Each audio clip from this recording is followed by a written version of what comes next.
mes amis. Aujourd'hui, tu vas devoir répondre à des questions à choix multiples avec ta lecture.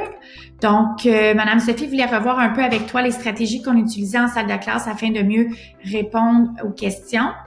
Donc, si tu regardes Madame Sophie avant de lire son texte, elle a encerclé, regarde, j'encercle les mots popcorn que j'ai dans mon texte afin de mieux lire. Donc, la première chose, on va lire le texte. Donc, Madame Sophie va lire le texte.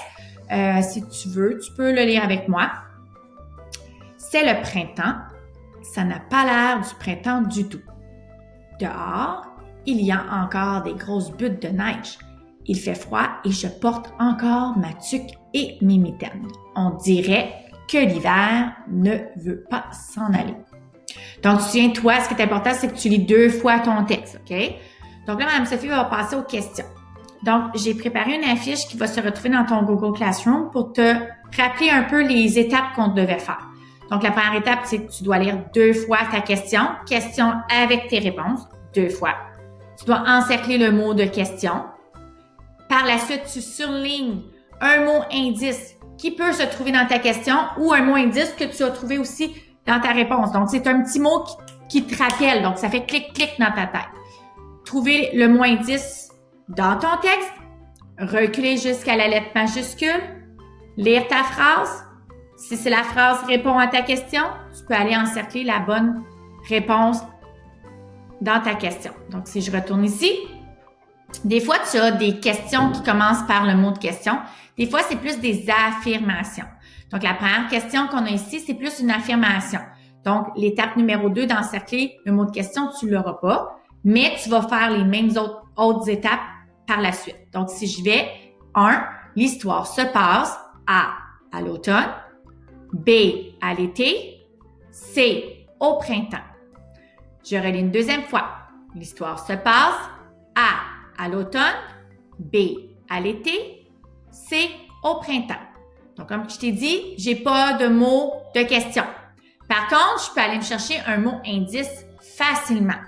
Donc, si je regarde dans l'histoire se passe, j'ai pas de mot indice que je trouve là. Mais je trouve un mot indice facilement dans ma réponse. Puis moi, je me souviens, quelque chose que je me souviens, c'est qu'on parlait du printemps. Donc, je vais décider de surligner printemps. Tu vas trouver dans ton texte. Tu cherches. Ah, regarde ici, j'ai trouvé le mot printemps. Je recule jusqu'à la lettre majuscule et je lis. C'est le printemps. Donc, l'histoire se passe au printemps. Par la suite, je vais encercler ma réponse. OK? Donc, ça, c'est quand on a des petites affirmations comme ça. C'est la même étape. La seule chose, on n'encercle pas le mot de question. Si je passe à la deuxième, je vais lire 2 fois. OK? Quelle est la température à l'extérieur? A, il fait froid. B, il fait chaud. C, il pleut. Je relis une deuxième fois. Quelle est la température à l'extérieur? A, il fait froid. B, il fait chaud. C, il pleut. Maintenant, je dois encercler mon mot de question. Mon mot de question ici est quel. OK? C'est un peu comme, c'est quoi?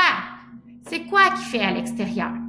Donc, après avoir encerclé mon mot de question, avec mon surlignage, je dois aller me trouver un mot indice. Un mot, n'oublie pas, qui fait clic, qui m'aide, que je me souviens que j'ai vu dans mon texte.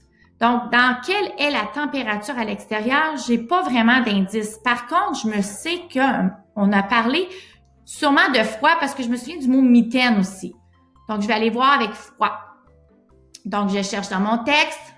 Oh, regarde, j'ai froid. Je recule jusqu'à la lettre majuscule. Regarde ici, je suis à la fin de ma ligne, mais je n'ai pas encore ma lettre majuscule. Donc, je change de ligne. Je l'ai trouvé. J'y vais. Dehors, il y a encore des grosses buttes de neige. Il fait froid. Oh, tu vois, j'ai trouvé ma réponse. Il fait froid. Donc, je peux aller encercler. Il fait froid.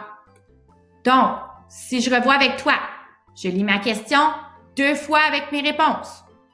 J'encercle mon mot de question. Je me trouve un mot indice parmi ma question et mes réponses que je peux aller trouver dans mon texte. Quand j'ai trouvé mon moins 10, je recule jusqu'à la lettre majuscule. Je lis la phrase. Si ça répond à la question, je surligne ma phrase et je vais encercler ma réponse. Donc, j'espère que ça t'a aidé à mieux faire ton travail. Donc, c'est à ton tour de jouer. Bye les amis!